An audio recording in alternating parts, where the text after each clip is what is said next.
We are back with another episode of the Sky Society podcast. Today, I am chatting with Monica Earle. She is the PR manager at Duolingo. Welcome, Monica. Hi, thank you so much for having me. Of course, I'm excited to jump on in and go through your story. Monica has so much experience in PR, and so this is going to be a fantastic episode. But before we dive into where you are now, I kind of want to rewind back to your first job out of college because it totally didn't turn out the way that you expected. So tell me about that. Yeah, okay. So I knew I wanted to, actually my first major was nursing, and then I changed it to business, and then I changed it to journalism. So Oh my gosh, all over. all over the place. Ultimately, I knew I wanted to tell stories, be in storytelling. And so I really honed in on public relations. And so I have a degree in public relations. In college, I had a couple of internships, but I was in a situation where, I could only do paid internships. I worked part-time, went to school full-time, and I couldn't work for free. Just that was my situation. And so then when I graduated college, I interviewed at all of the PR and marketing firms in town, but they sort of had a feeder system that I didn't know about at the time, where if you didn't intern there for free, you sort of couldn't get your foot in the door. So I had a really hard time finding a job right after school. Ultimately, I started working, I found this small business that was kind of blowing up at the time. They sold these braided paracord bracelets called, I think they're still around, survival strap. I remember those. Yes. Yeah. And so it was like a small business, started in this guy's garage that had like grown into a factory space, and he was starting to license little labels on the bracelets from different colleges and sports teams. And so he wanted to hire out kind of a marketing function to help grow the business. So I worked there as a social media coordinator for all of 3 months before I was laid off right before the holidays. Oh, no. Yeah, I think the founder, he kind of realized that he could get someone to do that work on a freelance basis and kind of not have to, I don't know, it was more cost efficient for him. And I was, so junior coming out of school. I didn't really know what I was doing. I didn't have anyone to learn from. So it really wasn't the right situation. And so after that, I had graduated. I had been super involved on my campus, which I highly recommend. I was like in student government and on the student activities board and in PRSA, Public Relations Student Society of America. And then I had to go back into working food service because I couldn't find a job. So I was working food service like in a little restaurant near my college, which was mortifying. It was like the lowest of the lows. And then kind of the way I found my way out of that situation as I'm sure many of your listeners and members of your community have done, had a huge spreadsheet of all the jobs that I was applying for. I applied to like over 200 jobs, on so many interviews. But the way that I kind of broke out of that was I kept going to networking events. Like I couldn't afford to be a full-time member of like the Association of Advertisers or AAF or PRSA, but I kept going to their like monthly luncheons or workshops or happy hours, and you pay a little bit more to attend them. But in my mind, I was like, well, this is, a stopgap. Like I'm just doing this for the networking. It's fine. And I actually ran into my boss from my first internship at one of those events where I interned at, it's super exciting, the American Association of Clinical Endocrinologists was one of the exciting. Wow. Yeah. So glam. Definitely relates to what I do now. Actually, some of the transferable skills really do. But I ran into my old boss. Then I made lunch plans with him, had lunch with him, told him about like, I am just really struggling. I can't find a PR marketing job. What do I do? And you need to work in news first. I worked in TV news. That's how I got my start. I'm going to introduce you to someone that I know in the TV news business. He introduced me to like not the news director, but like an executive producer at one of the local TV stations who was hiring for the morning show. So I went in and interviewed for that job as an associate producer job. That meant going into work at 1 a.m. because you're writing news to air. Oh my gosh, to air for the morning. So I had never written for broadcast before besides like one quiz in my PR writing class. And I remember being in that class being like, I'm never going to use this. Like, I don't want to work in TV. So it's so funny how like things can change and you never know, like an experience you've had months, years ago is Can come applicable. back and Yeah. help you out. Wow. Yeah. So you went from college grad, couldn't get a PR job because you realized that because you could only do a certain type of internship during college, you weren't eligible for the ones that you originally thought that you wanted to do. So Right. that threw you off track. Finally gets hired, gets laid off, thrown off track again, have to basically rewind. So going back to a restaurant job, I can't imagine going back to my high school like restaurant server job after college. Like that could not have been fun, but you didn't give up. I love Yeah. how you're like, okay, Yeah. I'm going to keep going to networking events because that's totally putting yourself out there. Like that's really scary to go to events and to show up. And not only, and then you ran into your old boss, but you also scheduled lunch with him. Oh, go ahead. Yeah. And just be like, yeah, I'm a waitress. Like, but I Yeah. think the other thing, like people, it is really intimidating, but I think people generally like want to be helpful. And so if you Mhm. are like offering up, showing that you're taking initiative, you're showing up to this thing and like you're speaking up, you're going up to people and talking to them, asking them, can I do an informational, like, can we grab lunch? I'd love to learn more about your role or like how you got started. People love to talk about themselves. And so it really worked out for me. And, the news experience. And then, a few years later, I was like, I don't want to be in TV news forever. Like, I don't want to do this.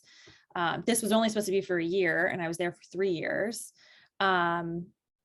And so I just think it's like, it all builds upon itself, even though you might not be able to see it in the moment, it all builds. Like I couldn't do the job I have now without having worked in a newsroom. Your job now at Duolingo. Yeah. Yeah. Wow. And you never would have got that experience if you wouldn't have been totally thrown off track at the beginning.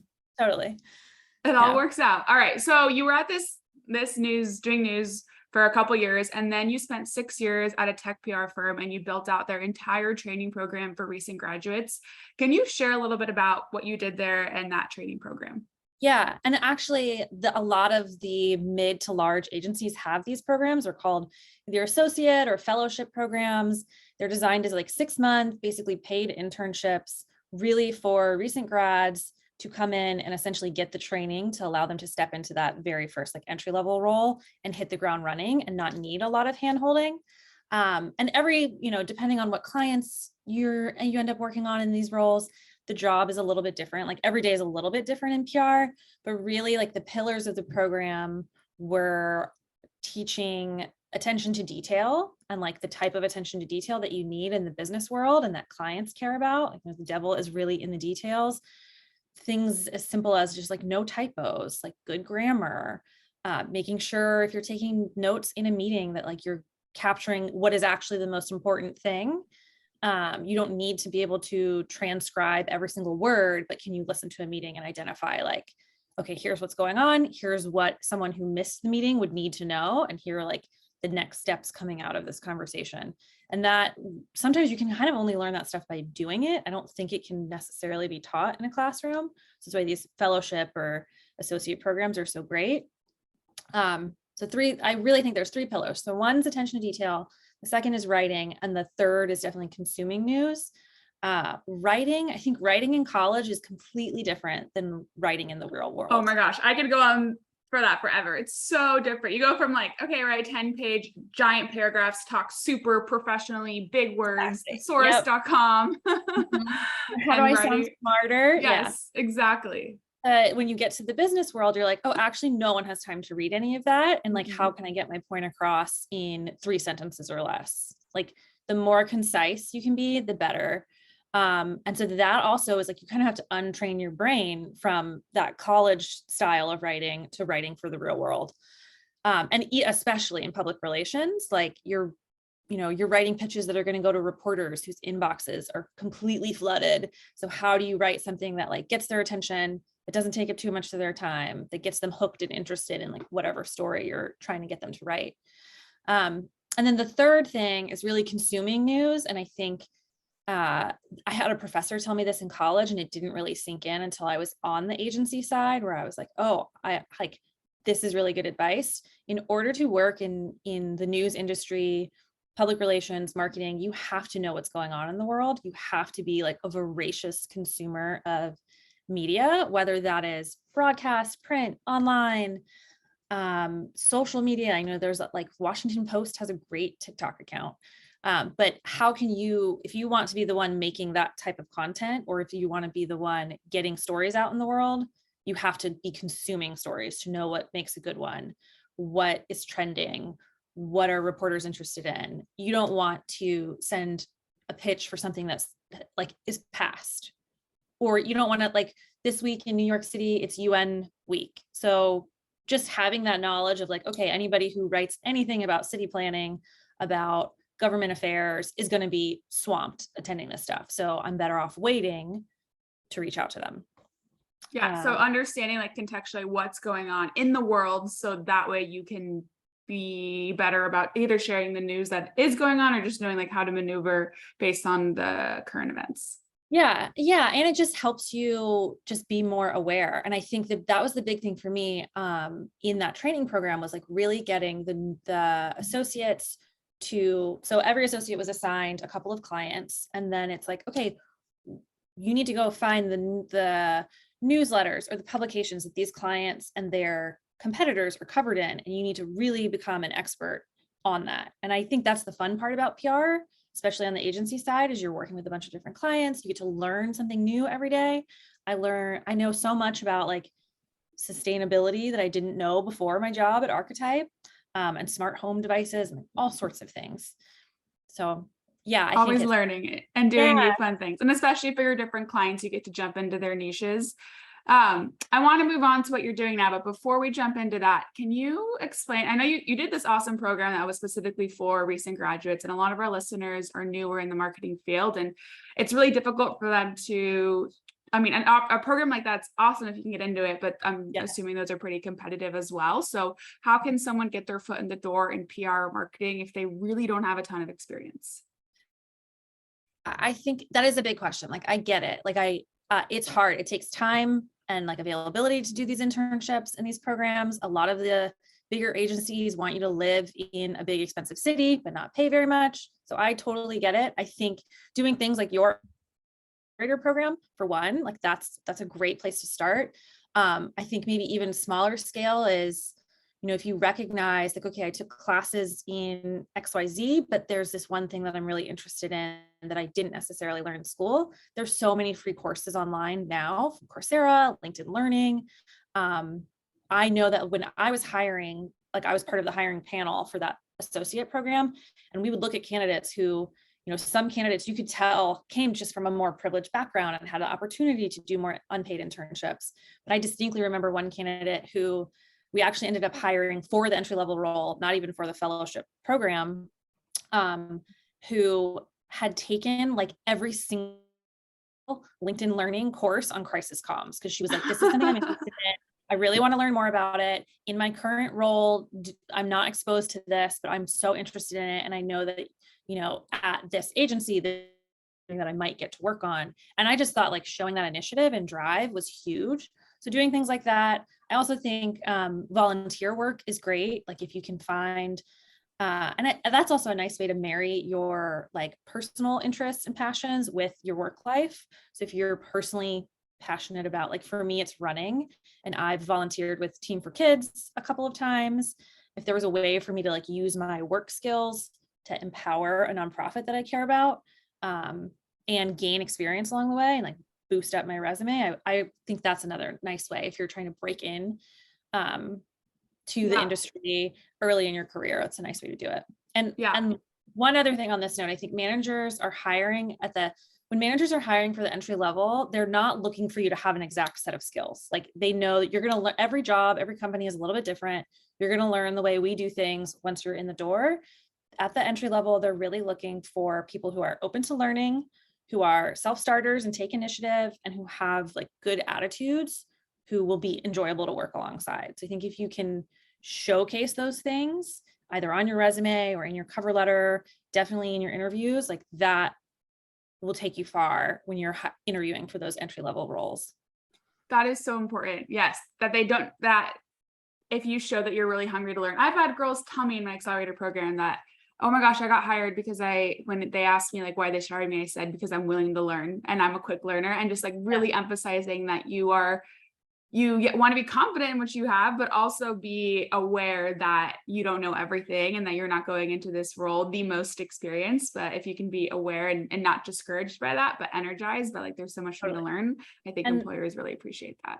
And if you have an example of like, hey, I didn't know how to do this thing, and so I went and taught myself how to do it, that's like puts your money where your mouth is, and like Yes. really shows Mhm. that I it's have not just a quick side note question, because you just mentioned it briefly, but on for cover letters, because I know you work with a lot of newer entry level grads. Do you think that there's value? I get that asked a lot. Is it worth creating one or not? And if I do, like, how much time should I spend on it? I think I'm a big fan of cover letters because I think it allows you to provide context outside of just your resume. And you're able to really, like, obviously you should tailor your resume to every job that you apply for. I think sending the same resume for every job listing is like a recipe for disaster. You're not going to get callbacks. Um, I think the cover letter is where you can show off your writing and you can show a little more personality, and you can provide like one or two concrete examples of something you've done that would be directly applicable to whatever role you're applying for. I think the reason I got so many interviews, even though I didn't make it through to the hiring process when I was early in my career, is I was very good at writing cover letters and like making a persuasive argument for why someone should talk to me, like why it might be a good fit. Okay. Yeah, I always like to ask because everyone has different opinions on their impact, but I'm pro cover letter too. So Yeah, I love to hear another one. I think it's like the other thing is like, don't just apply for the job and hope that you magically make it through the computer process. Like find the hiring manager on LinkedIn, figure out what their email is and email them. And then the email is your cover letter. And then I either like that. attach your resume or include a link to like your resume in your Google Drive. Yeah, Yeah, that's that's great. all Going built in. above. Yeah. Yeah. Yeah. Okay, amazing. All right. So you had quite the journey. News into tech PR, and now you are the PR manager at Duolingo. So tell me about how you got this incredible opportunity. Well, I think to talk about Duolingo, I have to like take a step back and talk about Archetype, the agency that I was at before. Mhm. It's a fantastic integrated PR firm, integrated marketing and PR firm. They focus just on tech. So I got the opportunity to work with some really cool clients. Without that, like I think, like I said, everything builds upon itself. So without the TV news experience, I couldn't have gotten the job at the agency. Without the job at the agency, working on clients like Slack and Waze and Coursera and, GoDaddy and like these big names that like people have actually heard of.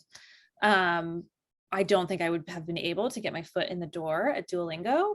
And really, I think an agency experience is so formative early in your career because you're exposed to so many different ways of doing things, so many different types of clients. I like 2 years at an agency is like 4 years in-house because you're doing so much work. Now the work-life balance maybe reflects that a little bit. I've heard that before. Yeah. I also think like the bonds that you build with your colleagues in the agency setting, like serve you for the rest of your life. So actually the way that I came upon this job at Duolingo was a former colleague of mine who I had worked with for years on the Slack account and a couple other accounts at Archetype. He had since left the agency. He was in-house somewhere else. He saw this job listing and sent it to me and was like, I think you'd be a really good fit for this. And at first I was like, no, like I'm happy where I'm at. And then it kind of like was in the back of my head. And I thought, well, maybe now is the time to make a change. In my last 2 years at the agency, I had made a distinct move to try to only work on clients that I like cared about, that I thought were doing good in the world and not just making another person rich. So I worked a lot on sustainability clients, like green tech, smart home stuff. My favorite client actually was a company called Generation Investment Management, which is Al Gore's sustainable investing firm.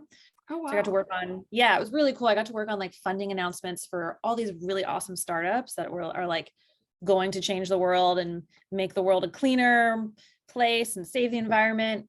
Now Duolingo is not sustainability focused, but their mission is, to make education accessible. And so, yeah, at first I wasn't into it. And then I reached out, took him up on his offer for an intro. The interview process was like crazy in depth. I had to do a take home assignment, come up with a campaign. I had to then present that to like a panel of people, including the CMO. I had like a full day of interviews. It was Oh my exhausting. gosh. Yeah, it was a lot. Wow. It was a lot. But I think like every step of the way, it just made me want the job more because everyone was so welcoming and so nice and like asked really smart questions. And I didn't feel like anyone was just reading off of a checklist of questions. So I just, everything that the team was telling me about the culture, I was like, okay, this is going to be a good fit. So I was really excited, and I've been here almost a year now, which is crazy to think about. But yeah, I really, really enjoy it. And I'm still learning something new every day because this role is quite different than being on the agency side. Like being in-house is, it's like the other side of the same coin. Yeah, I've heard that.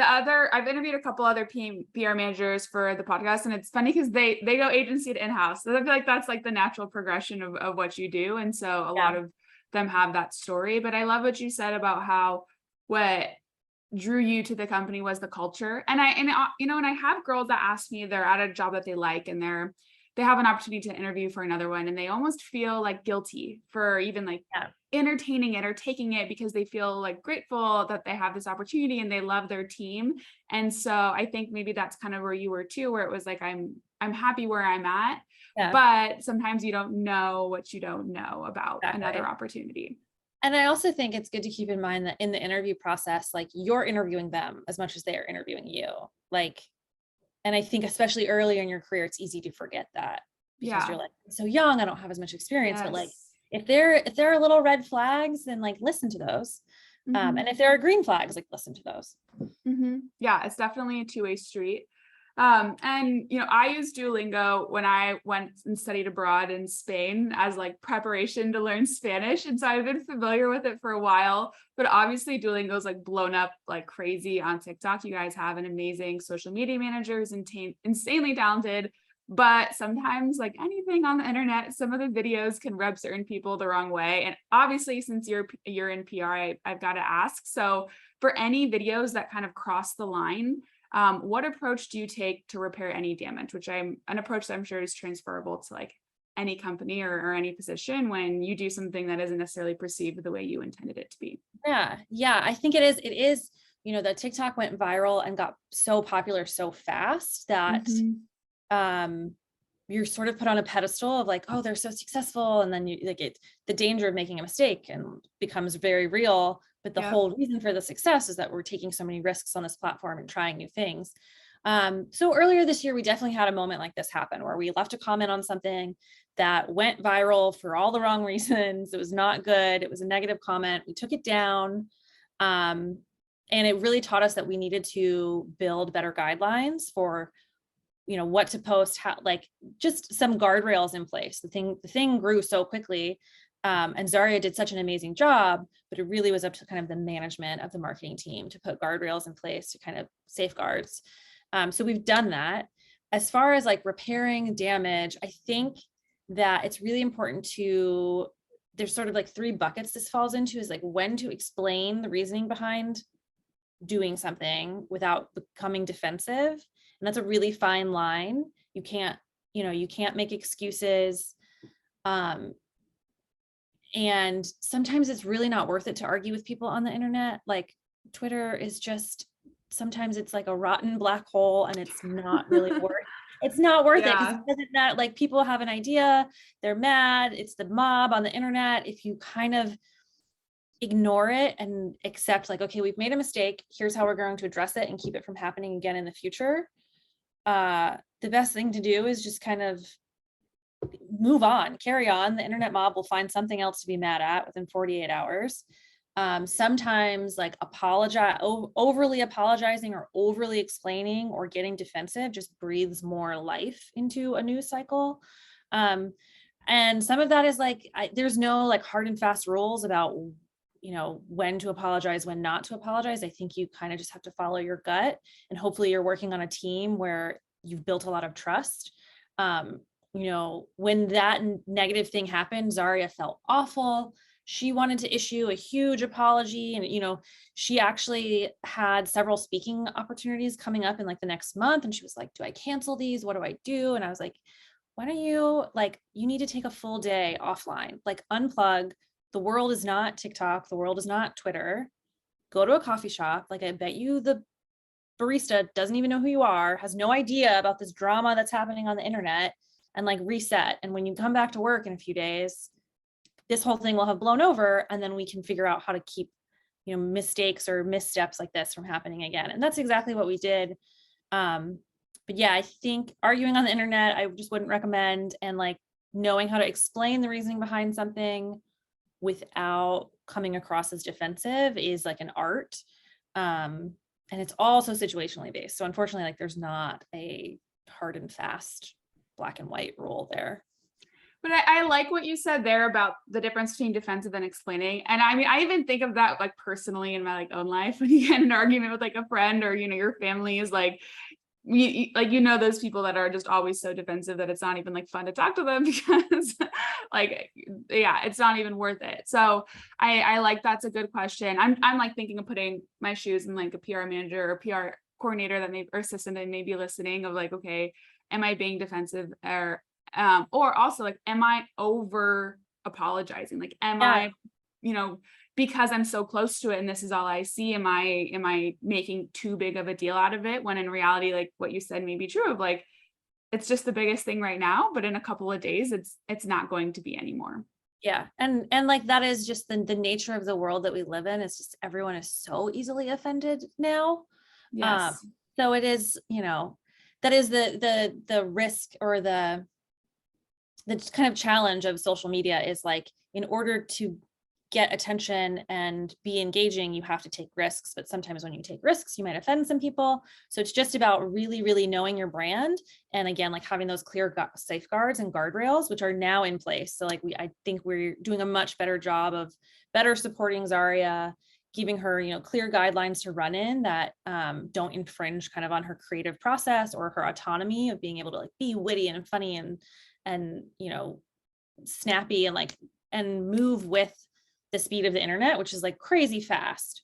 So yeah, all learning process. No, yeah, yeah. you're learning, right? Because like when it first started, it was like she's growing it because she's pushing boundaries, but then it's just like, yeah, I like that term you said, like guardrails. Like, where do they need to go? Because like you still want some space to be, to be creative, and because obviously Duolingo grew because you guys were doing something so different than anybody else.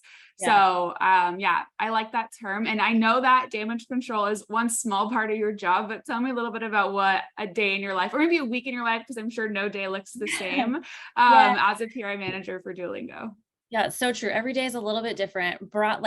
Generally speaking, news consumption and like scrolling on Twitter probably take the most of my time. My Twitter follows is like just every reporter under the sun. I follow all of them. I think as a publicist, it's like an easy way to kind of look inside the minds of reporters. It's like, what are they talking about? What do they find funny? Like, and also I like love the drama from the sidelines, and like what's happening, like who's mad at who's subtweeting who. I find that all really entertaining. So I guess it's good for my job, but really just really being a big consumer of news, like I said, is so important to being a good publicist. So yeah, reading a lot of news. I manage our press inbox. So like anything that, and unfortunately it's like the only email address that's on our website. So I get a lot of crazy emails. Oh my gosh. Like any inbounds from reporters I will handle, and doing a lot of planning. So I work really closely, and this was a big learning for me coming to an in-house role, is that like coming from the agency side where I was like, PR is so important and it's all I do, to now being in-house where I sit within a marketing team, and within the marketing team, I sit within a comms team.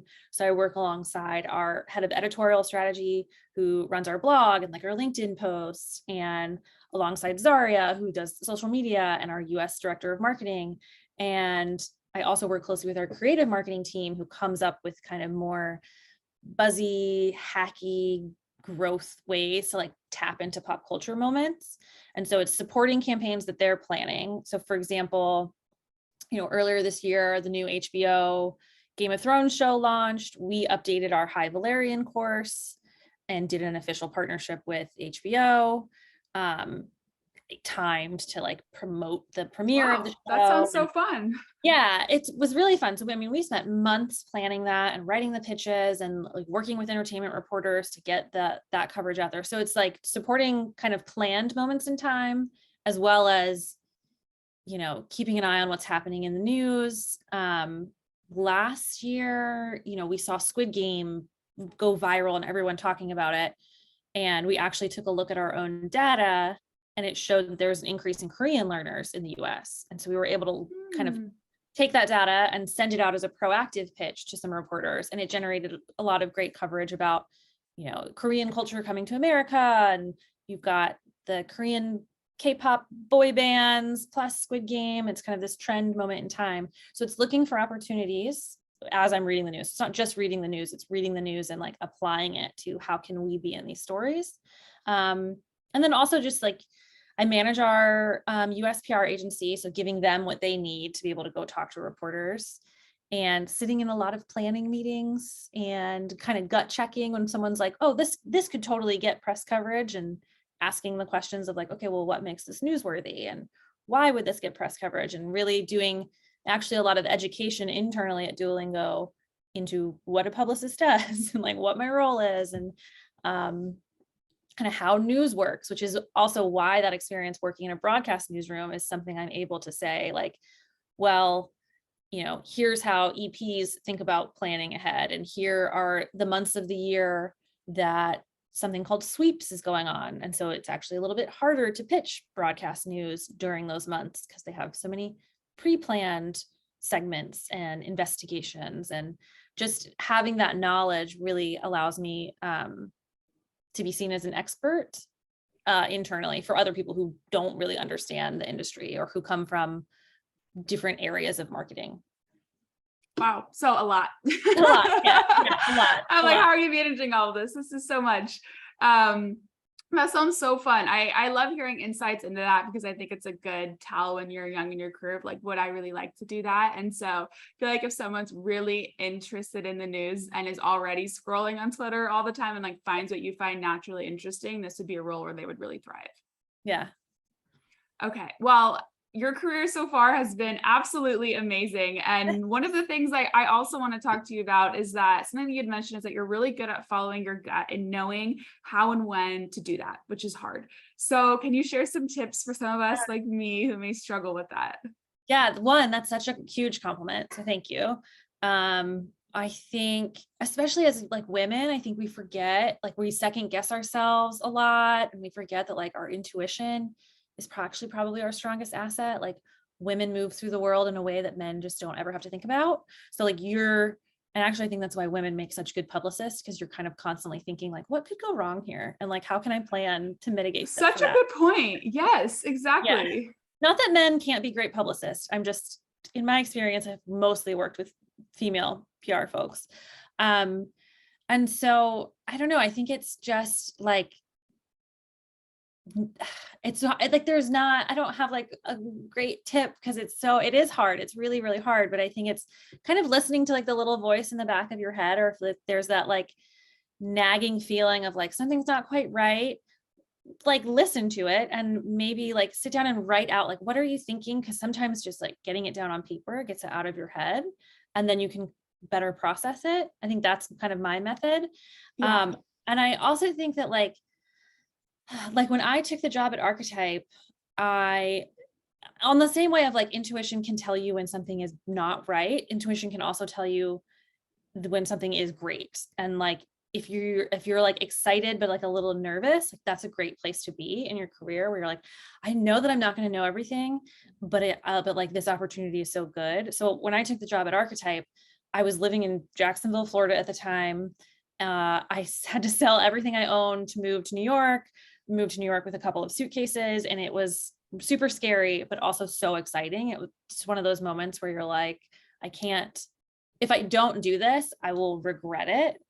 And I think like, take the leap. Like you can always move home. You can always find another job, like do the scary thing, because in 10 years, you don't want to look back and be like, well, what if I hadn't taken that chance, or what if I, what could be different? So I don't know. I don't know if that's I think helpful. that's perfect I'm thinking, like, for me, I think the biggest thing is what you said, actually listening to it, and I feel like it's easy to say that, but it's harder to do in practice because we logically will think ourselves out of it.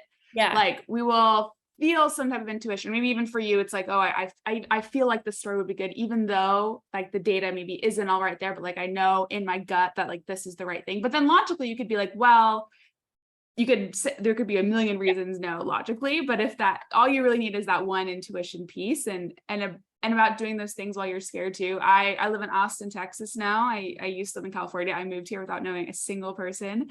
I quit my job, did a crazy thing, moved here, and I'm so much like happier than I ever would have been back in San Diego. And I have this, this amazing business, and I feel so grateful that I get to do this. But none of that would have happened if I would have like logically been like, well, logically the safe thing to do is to stay at my job and to Right. stay in the place where all my friends and family are, because that's like the logical thing to do. But doing the opposite and following your intuition is in that scary, nervous place. But the rewards can be so much greater for you. Yeah. Yeah. Yeah. Oh, that's so cool. I didn't know that you moved from San Diego. I love I Austin, but did. such a good. I love it's so much fun. I love San Diego too. Like I always thought I would live there, but Austin is such a fun city, especially like everybody here is good energy. Everybody's so nice and opening. And since no one's from here, every time you meet someone new, they're just very nice and welcoming, which is something I think that's very unique to Austin. Yeah, that's so cool. Yeah. Well, my last question for you is what last piece of advice would you like to share for women in marketing or PR? Yeah, I think this one, I thought about this and I was like, oh, what's one Mhm. thing? And like, there's a million different things that I could say, but I think always be kind is like the biggest piece of advice, because the world is way smaller than you think. Like, especially when you're young, you don't really realize that like literally everyone knows everyone, like particularly in the marketing and PR world. And it's just such a small world. So like always be kind to your colleagues. You never know like who's going to remember you or where you might be in the future versus where someone else might be. And it's just like, it's not hard to just be a good person and treat people well. And I think that's like, not that I'm like the kindest person in the world, but like I think that's a part of my success is like if I hadn't had a good relationship and been like a kind, hard, good worker, that colleague who sent me the job listing for Duolingo and like made the intro for me, he wouldn't have thought of me for that job if I had been, nasty to work with. And so I think, and my husband actually says this all the time. He works in commercial production and film, and he says like at some level in that industry, you get to a point where like everyone has the same skill set, like everyone is like some of the best of what they do, and the only reason that you get the call is because you're enjoyable to be around and enjoyable to work with. And so I think being kind and being enjoyable is like the actual secret to success, in addition to like hard work and all of that. But like, Yeah. But I think that's one that's overlooked sometimes. And I was just reading this book, and I forget what the exact saying was. But basically, like the people that you pass on the way up are also going to be the people that you pass on the way back down. yeah, So be nice to everybody, because it may be. I mean, you could even think for you, for example, oh my gosh, I have this new job out of college. Like I'm not going to need to go back or whatever. And then life ebbs and flows, and so you never know who you're going to run back into. And so yeah, I love that piece of advice, is just to be kind, because eventually someone may pay that kindness back to you. yeah. And it's just like it's easier to be nice than to be mean. I hope So so. I don't know if that's for everyone. All right, Monica, well, thank you so much. This has been so much fun. Where can our audience find you if they want to learn more about you?